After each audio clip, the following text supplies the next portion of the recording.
Hello champions, welcome back to Edugrown. This is Preeti Gupta, आपकी Hindi educator. तो बच्चों, हम वापस आ गए हैं अपने क्षितिज बुक के गद्य खंड का सेकंड चैप्टर लेके, जो कि है हमारा बाल गोविंद भगत। तो बच्चों, ये जो कहानी है हमारी, ये आधारित है एक पर्सन के ऊपर जिनका नाम है बाल गोविंद।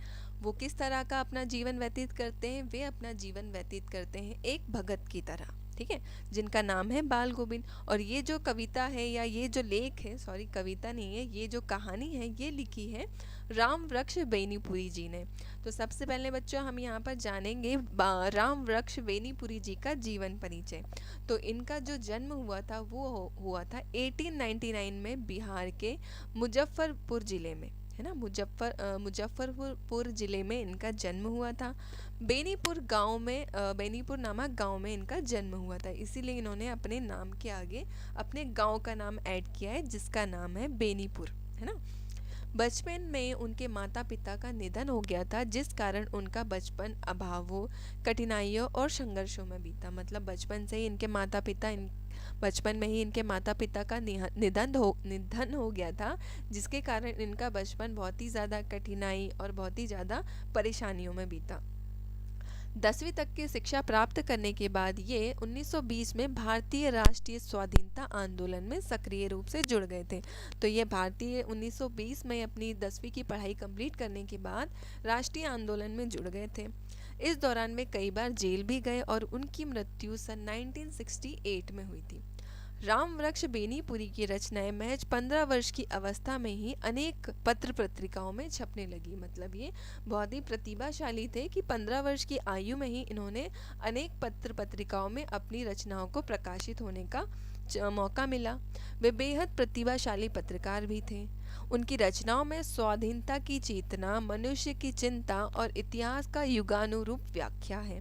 विशिष्ट शैलीकर होने के कारण उन्हें कलम का जादूगर भी कहा जाता था। मतलब लोगों ने उन्हें ये उपाधि दे के रखी थी कि वो इतना अच्छा लिखते थे कि उन्हें कलम का जादूगर कहा जाता था। तो इसी के साथ बच्चों, हमारी जो आज का चैप्टर है जिसका नाम है बाल गोविंद भगत, इसके बारे में हम शुरू करते हैं अपनी कहानी। तो कहानी कुछ इस तरह से शुरू होती है।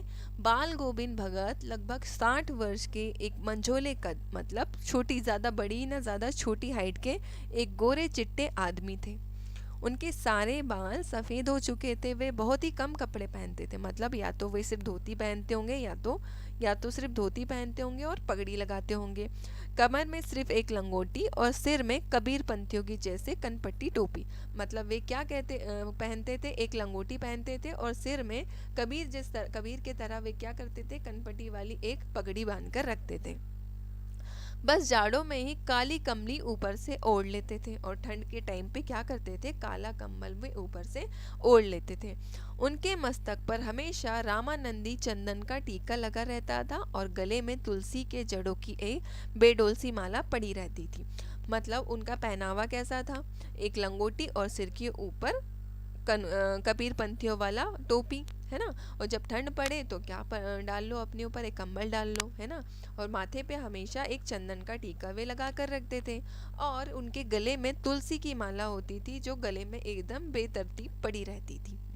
वो खेती बाड़ी करते थे। उनके पास एक साफ सुथरा मकान भी था। उनका काम क्या था, वे खेती बाड़ी करके अपना गुजर बसर करते थे, परंतु उनके पास एक खुद का साफ सुथरा मकान भी था, जिसमें वे अपने बेटे और बहू के साथ रहते थे। और उनका एक परिवार था जिसमें उनका एक बेटा और एक बहू थी, जिनके साथ वे उस घर में रहते थे। लेकिन वे आचार विचार व्यवहार और स्वभाव से बिल्कुल साधु थे। मतलब उनका व्यवहार कैसा था, एकदम साधुओं की तरह था। मतलब सारी चीजें वे त्याग चुके थे। वे संत कबीर को अपना आदर्श मानते थे। और आदर्श किनको मानते थे, अपना संत कबीर को वे अपना आदर्श मानते थे, क्योंकि कबीर जी भी एक साधु ही थे, पर उन्होंने अपना पूरा जीवन अच्छी तरह से सारे जीवन के पड़ाव को पार किया था। मतलब उनका गृहस्थ जीवन भी था और साधुत्व जीवन भी उन्होंने जिया था। कबीरों के उपदेशों को उन्होंने पूरी तरह से अपने जीवन में उतार लिया था। वे कबीर को साहब कहते थे और उन्हीं के गीतों को गाया करते थे। मतलब वे कबीर को साहब कह के संबोधित करते थे और उन्हीं के जो गीत होते हैं उन्हीं को वे अपने गीत में शामिल करते थे। वो कभी झूठ नहीं बोलते थे, सबसे खरा व्यवहार रखते थे। मतलब जो बोलना है एकदम सीधा उनके मुंह पर ही बोल देते। दो टूक बात करने में संकोच नहीं करते थे। मतलब अपनी बात करने में रखने में कभी भी वे संकोच नहीं करते थे। लेकिन किसी से खामखा झगड़ा भी मोल नहीं लेते थे, पर जो बात करनी है वही बात रखते थे, बिना मतलब किसी से नहीं उलझते थे। किसी की चीज को कभी नहीं छूते थे और ना ही बिना पूछे व्यवहार में लाते थे, है ना। किसी की चीज क्यों ना पड़ी रहे लाखों की, वे उसे कभी भी नहीं छूते थे और ना ही बिना पूछे उसे व्यवहार में लाते थे। जब तक कोई उस चीज को उठाने की या जब आपको वो चीज की जरूरत है, जब तक आप उसे परमिशन नहीं देंगे, उस चीज को वे कभी भी अपने उपयोग में नहीं लाते थे। उनके खेतों में जो कुछ भी अनाज पैदा होता था, पहले वो उसे अपने सिर पर लाद कर 4 कोस दूर कबीरपंथी मठ पर ले जाकर भेंट स्वरूप दे देते थे। उसके बाद कबीरपंथी मठ से उन्हें प्रसाद स्वरूप जो भी अनाज वापस मिलता था उसे घर लाते थे और उसी से अपना गुजर बसर करते थे।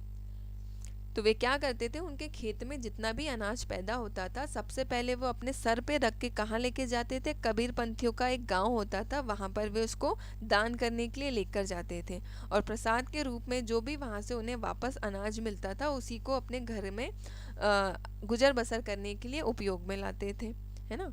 जो कबीर के पदों को इतने मधुर स्वर में गाते थे कि सुनने वाला मंत्रमुग्ध हो जाता था। कबीर के सीधे सादे पद भी उनके कंठ से निकलकर सजीव हो जाते थे। मतलब वे क्या करते थे, कबीर के पदों को ही दिन भर गाते रहते थे और इतने मधुर आवाज में गाते थे कि हर कोई उनके गीत को सुनने के लिए वहां पर जमा हो जाते थे। आषाढ़ के माह में जब रिमझिम बारिश होती थी तो पूरा गांव धान की रोपाई के लिए खेतों पर रहता था। कोई हल चला रहा होता था तो कोई धान के पौधे की रोपाई कर रहा होता था। बच्चे धान के पानी भरे खेतों में उछल कूद कर रहे होते थे और औरतें कलेवा यानी सुबह का नाश्ता लेकर मेड़ पर बैठी रहती थी। बड़ा ही मनमोहक दृश्य होता था। तो वे बात कर रहे हैं आषाढ़ के महीनों की, जब क्या होती है, रिमझिम रिमझिम बारिश होती रहती है। तो जब बारिश होती है तो गांव क्या करता है, पूरा गांव रोपाई करता है धान की, है ना। कोई हल चलाता है तो कोई धान के पौधों को रोपता है और बच्चे क्या करते हैं, धान के पानी में दिन भर खेल कूद करते रहते हैं। और महिलाओं का क्या क्या करती है, वे नाश्ता बनाकर मेड़ पर बैठी रहती थी। जब आसमान बादलों से घिरा रहता था और ठंडी ठंडी हवाएं चल रही होती थी, ऐसे में भगत के गीतों के मधुर स्वर कान में पड़ते थे, जो कबीर के पदों को बड़े ही मनमोहक अंदाज में गाते हुए अपने खेतों में पूरी तरह से कीचड़ में सने हुए धान की रोपाई करते थे। तब ये सारी चीजें होती थी तो वे क्या करते थे, बाल गोविंद भगत, वे कबीर के गीतों को बहुत ही सुंदर आवाज में गाते थे, है ना। मतलब कबीर के गीतों को वे अपने ही अंदाज में मॉडिफाई करके गाते हुए थे और पूरी तरह गाते हुए कीचड़ में अपनी धान रोपते थे और कीचड़ में क्या करते थे, पूरी तरह से सन जाते थे। उनका मधुर गीत सुनकर ऐसा लगता था मानो उनके गले से निकलकर संगीत कुछ मधुर स्वर ऊपर स्वर्ग की तरफ जा रहे हैं। मतलब जब वे गाना गाते थे तो ऐसा लगता था जैसा कि मधुर स्वर उठकर स्वर्ग की तरफ जा रहे हैं। मतलब उनका गीत बहुत ही ज्यादा सुंदर लोगों को लगता था। तो कुछ मधुर स्वर पृथ्वी में खड़े लोगों की कान की तरफ आ रहे हैं। तो वही कुछ जो स्वर है वो स्वर्ग से निकलकर पृथ्वी की तरफ आ रहे हैं और कहाँ पड़ रहे हैं, लोगों के कानों में पड़ रहे हैं। खेलते हुए बच्चे भी उनके गानों में झूम उठते थे। मतलब इतना सुंदर गाते थे कि जो बच्चे होते थे वे भी उनके गानों में झूमने लगते थे। औरतें गुनगुनाने लगती थी, हल चलाने वाले लोग पैरों पे भी अब ताले उठने लगती थी और महिलाएं गाना गाने लगती थी और जो खेतों में पुरुष हल चला रहे हैं उनके पैरों में भी ताल उठने लगती थी। मतलब वे भी अपने पैरों को उस गीत की ताल के अनुसार चलाने लगते थे और रोपनी करने वालों की उंगलियां एक अजीब क्रम से चलने लगती थी। मतलब गाना गाते हैं, कोई गाना अच्छा लगता है तो अपने हाथ भी ऊपर नीचे होने लगते थे। तो ये सारी चीजें वहां पर होती थी। सच में बाल गोविंद के संगीत में जादू था, जादू। तो मतलब वहाँ के लोग क्या कहते थे कि बाल गोविंद जब गाते थे तो ऐसा लगता था जैसे कि कोई जादू हो रहा है। भादों की काली अंधेरी रात में भादों की काली अंधेरी रात में जब सारा संसार सोया रहता था, तब बाल गोविंद भगत का संगीत जाग रहा होता था। मतलब भादों की रात में जब सारे लोग सो जाते थे, तब कौन गाना गाता था? बाल गोविंद भगत अपना संगीत गाते थे। कार्तिक माह के आते ही बाल गोविंद भगत की प्रभातियां शुरू हो जाती थी और फागुन तक चलती थी। तो क्या होता है, कार्तिक माह जब आता था तो क्या हो जाती थी, उनकी सुबह की प्रभात फेरियां शुरू हो जाती थी।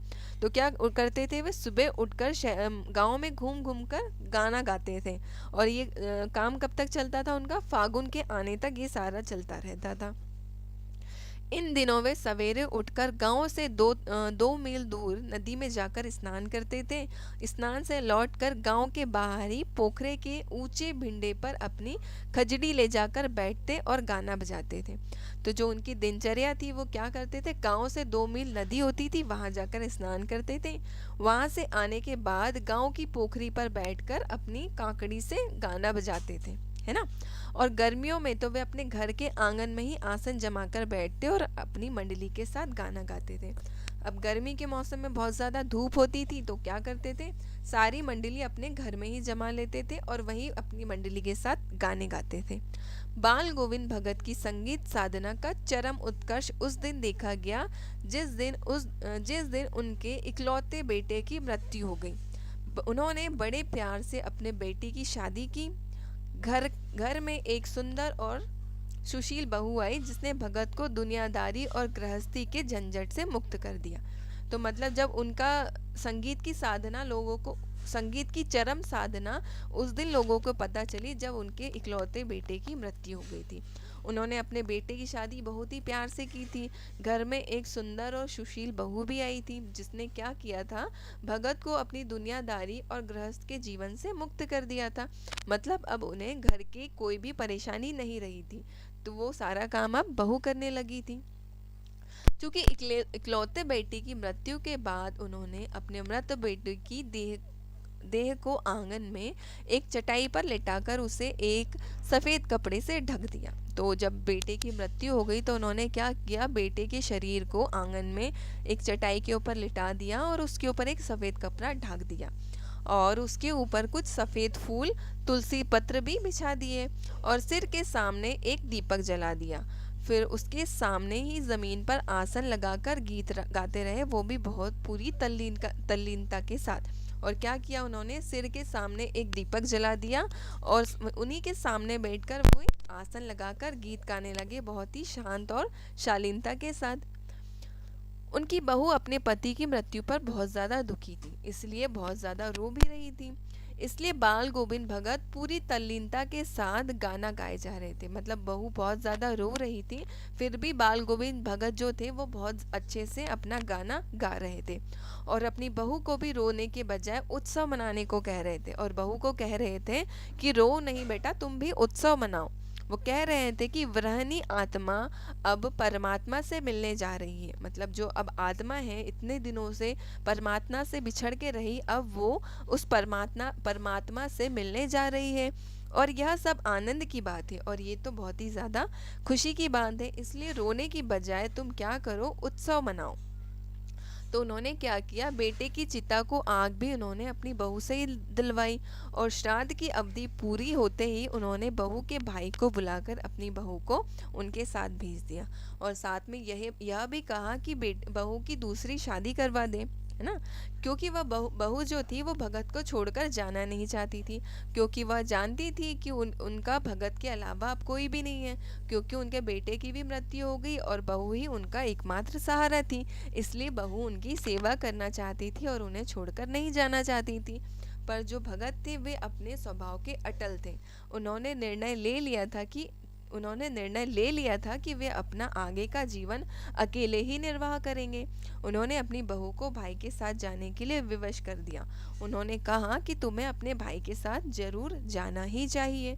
तो बहू क्या करी, अपने भाई के साथ अपने मायके वापस चली गई। अब बाल गोविंद भगत की मृत्यु उन्हीं के अनुरूप हुई। मतलब जैसा वे चाहते थे उन्हीं के अनुसार बाल गोविंद भगत की मृत्यु भी हुई। वे हर वर्ष अपने गांव से लगभग 30 कोस दूर गंगा स्नान करने ही पैदल ही जाते थे। मतलब वे हर साल अपने गांव से लगभग 30 कोस दूर गंगा स्नान करने पैदल जाते थे। घर से खाना खाकर जाते थे और फिर लौटकर ही खाना खाते थे। मतलब जब वे अपने घर से निकलते थे तो खाना खाकर निकलते थे और जब वापस आते थे तभी खाना खाते थे। मतलब घर पहुंचने तक वे उपवास ही रखते थे, बीच में कुछ भी नहीं खाते थे। रास्ते भर गाते बजाते रहते और प्यास लगती तो पानी पी लेते थे। मतलब रास्ते भर उनका कबीरों के गीत गाते हुए वे चलते थे और जब प्यास लगती थी कभी तो पानी पी लेते थे। अब बुढ़ापा, परंतु जब वो सब पहले की बात थी तो सब कुछ ठीक था, पर अब क्या हो गया था, बुढ़ापा आ गया था जो उनके ऊपर हावी हो गया था। इस बार जब वे गंगा स्नान से लौटे तो उनकी तबीयत कुछ ठीक नहीं लग रही थी, किंतु वह अपने नेम व्रत को कहाँ छोड़ने वाले थे। मतलब जब वे गंगा स्नान करके घर लौटे थे तो उनकी तबीयत उन्हें कुछ ठीक नहीं लग रही थी, परंतु वे अपने व्रत के बहुत ही ज्यादा पक्के थे। उन्होंने अपना नेम, अपना व्रत कभी भी नहीं छोड़ा।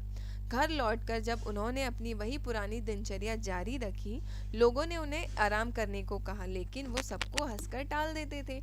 जब वे घर पहुंचे तो उन्होंने फिर से अपना पुराना रूटीन, खेत जाना, वापस आना, काम करना, सब कुछ शुरू कर दिया था। पर हालत क्या बिगड़ते जा रही थी।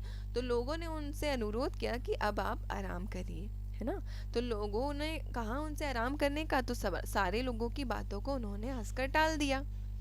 उस दिन भी उन्होंने संध्या में गीत गाया और उस दिन भी शाम के समय उन्होंने कबीर के गीत गाए, लेकिन सुबह के वक्त लोगों ने उनका गीत नहीं सुना। पर जब सुबह हुई, क्योंकि डेली वे गाना गाते ही थे, है ना, सुबह शाम दोपहर हर टाइम वो कबीर के गीत गाते थे। पर एक दिन जब सुबह हुई तो वे गीत नहीं सुना। लोगों ने जाकर देखा कि बाल गोविंद भगत नहीं रहे और उनका सिर्फ पुंजर पड़ा हुआ है। तो जब लोगों ने देखा कि गीत सुनाई नहीं आ रहा है तो बाल गोविंद के घर भी जाकर देखे, तो वहां जाकर पता चला कि बाल गोविंद हमेशा के लिए जीवन से जा चुके हैं। मतलब उनका स्वर्गवास हो चुका है। अब सिर्फ उनका शरीर मात्र उनके घर पर पड़ा हुआ था। तो बच्चों, ये कहानी थी बाल गोविंद भगत की। उम्मीद है आपको ये कहानी समझ आई होगी, और समझ आई होगी तो हमें कमेंट करके ज़रूर बताइएगा। और वीडियो अच्छा लगे तो लाइक, शेयर और सब्सक्राइब ज़रूर करिएगा। और बच्चों, अगर आपको नोट्स के रिगार्डिंग कोई भी प्रॉब्लम हो या कोई भी डाउट हो तो आप हमारी वेबसाइट www.edugrown.in पर एक्सेस कर सकते हैं। यहाँ पर आपको सारे नोट्स बहुत ही कस्टमाइज वे में मिलेंगे, जैसे कि मैथ, साइंस, सोशल, कंप्यूटर, सारे के आपको ई नोट्स बहुत ही नॉमिनल प्राइस में आपको मिल जाएंगे। तो आप एक बार इस वेबसाइट को एक्सेस ज़रूर करिएगा। इसी के साथ बच्चों सेशन ख़त्म करते हैं, मिलते हैं आपसे अगले चैप्टर में। Thank you.